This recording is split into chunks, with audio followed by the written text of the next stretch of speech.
ಹೇಳಿದ್ರು ಸರ್, ಡಿಪ್ರೆಸ್ಸಿಂದನೇ ಮಾತಾಡಿದರು ನನ್ನ ಜೊತೆ. ನಾನು ಅವ್ರಿಗೆ ಧೈರ್ಯ ಹೇಳ್ತಿದ್ದೆ, ರೀ ಬೇರೆ ಕಡೆ ಕೊಟ್ಟಿದ್ದಾರಲ್ಲ, ಬೀದರ್ ಡಿಸ್ಟಿಕಲ್ಲಿ ಕೊಡ್ತೀನಿ ಅಂತ ಅಂದಿದ್ರು ಸರ್. ಅದೂ ನಂಬಿಕೆ ಇಲ್ಲ, ಕನ್ಫರ್ಮೇಷನ್ ಇಲ್ಲ ಕೊಡ್ತೀನಿ ಅಂತ. ಅಲ್ಲಿ ಕೊಡ್ತೀನಿ, ಹೋಗೋಣ. ನಾನು ಅವ್ರಿಗೆ ಹೇಳಿದ್ದೆ, ರೀ ಇರಲಿ ಬಿಡಿ, ಟ್ರಾನ್ಸ್ಫರ್ಸ್ ಆಗ್ತಿರುತ್ತೆ, ಹೋಗೋಣ ಅಂತ ಹೇಳಿದ್ದೆ ಸರ್ ಅವ್ರಿಗೆ.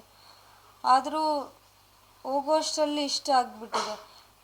ಟೌನ್ ಕೊಟ್ಟಿಲ್ಲ ಅಂದರೂ ಪರವಾಗಿಲ್ಲ, ಅಲ್ಲೇ ಕ್ರೈಮ್ ಇದೆ, ಅದಾದರೂ ಕೊಡಿ ಅಂದರೆ ಅದನ್ನು ಕೊಡೋಕ್ಕೆ ರೆಡಿ ಇದ್ದಿದ್ದಿಲ್ಲ ಸರ್ ಅವರು.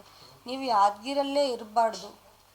ಎಷ್ಟೋ ಜನದ್ದು ಬಂತು, ಲಿಸ್ಟ್ ಬಂತು, ನೀವು ಕೇಳಿ ಸರ್, ಐ ಜಿ ಆಫೀಸ್ಗೆ ಹೋಗಿ ಕೇಳಿ, ಎಷ್ಟು ಜನದ ಲಿಸ್ಟ್ ಬಂದಿದೆ ಅಲ್ಲ.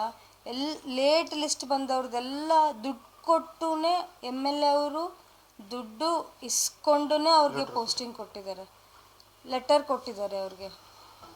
ದುಡ್ಡು ತಗೊಂಡು ಮತ್ತು ಮಿನಿಮಮ್ ಅಲ್ಲ, ಮ್ಯಾಕ್ಸಿಮಮ್ ಲ್ಯಾಕ್ಸ್ ತಗೊಂಡು ಪೋಸ್ಟಿಂಗ್ ಕೊಟ್ಟಿದ್ದಾರೆ. ಎಟ್ ಪ್ರೆಸೆಂಟ್ ಯಾದಗಿರಿಯಲ್ಲಿ DSP ಆಗಲಿ CPI ಆಗಲಿ ಇದ್ದಾರಲ್ಲ, ಅವರೂ ಅಲ್ಲಿ ದುಡ್ಡು ಕೊಟ್ಟು ಇದ್ದಾರೆ. ನಿಮ್ಗೆ ದುಡ್ಡು ಕೊಟ್ಟಿಲ್ಲ ಅಂದರೆ ಪೋಸ್ಟಿಂಗ್ ಇಲ್ಲ, ತೆಗೆದು ಬಿಸಾಕ್ತಾರೆ. ಆವಾಗ ಅವ್ರು ಏನು ಮಾಡ್ತಾರೆ ಸರ್? ಅವರು ಫ್ಯಾಮ್ಲಿನ ಅವ್ರು ಹೆಂಗೆ ನೋಡ್ಕೋಬೇಕು? ಫ್ಯಾಮ್ಲಿಂಗೆ ನೋಡ್ಕೋಬೇಕು ಅಂದರೆ ಅಟ್ಲೀಸ್ಟ್ ಒಂದು ಇರಬೇಕಲ್ಲ. ಹೌದು, ದುಡ್ಡು ಕೊಟ್ಟು ಮಾಡಬೇಕು, ಮತ್ತು ಏನು ಮಾಡಬೇಕು ಅನ್ನೋದ್ರಲ್ಲೇ ಇದ್ದಾರೆ ಸರ್ ಎಲ್ಲರೂ ಹಂಗೆ ಇದ್ದಾರೆ ಅವರು. ನೀವು ಕೇಳಿ ಸರ್, ಐ ಜಿ ಆಫೀಸ್ಗೆ ಹೋಗಿ ಕೇಳಿ, ಲಿಸ್ಟ್ ಬಂದಿದೆ ಅಲ್ಲ, ಎಲ್ಲರೂ ದುಡ್ಡು ಕೊಟ್ಟೇ ತೊಗೊಂಡಿದ್ದಾರೆ.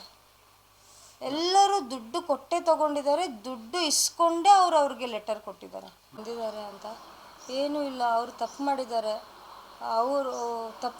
ಅಂದರೆ ನಮ್ಮ ಫ್ಯಾಮ್ಲಿ ಅಷ್ಟೇ ಗೊತ್ತಿಲ್ಲ, ಎಲ್ಲ ಯಾದಗಿರಿ ಎಲ್ಲರಿಗೂ ಗೊತ್ತು. ಅವರು ವರ್ಕ್ ಮಾಡೋ ಪೊಲೀಸರಿಗೆ, ಅಲ್ಲಿ DSPಗಾಗಲಿ CPIಗಾಗಲಿ ಎಲ್ಲರಿಗೂ ಗೊತ್ತು ಅವ್ರು ತಪ್ಪು ಮಾಡಿದ್ದಾರೆ ಅಂತ. ಅವರು ಅರೆಸ್ಟ್ ಆಗಬೇಕು ಸರ್. MLA ಮತ್ತು MLA ಮಗ ಇಬ್ಬರು ಅರೆಸ್ಟ್ ಆಗಬೇಕು. ಅವರು MLA ಅವ್ರ ಪದವಿಗೆ ರಾಜೀನಾಮೆ ಕೊಡಬೇಕು ಸರ್.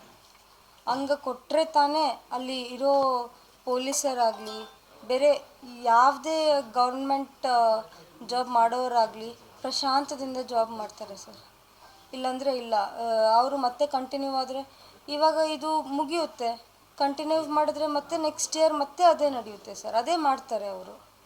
ಅದಕ್ಕೆ ಅವರು ರಾಜೀನಾಮೆ ಕೊಡಬೇಕು ಸರ್.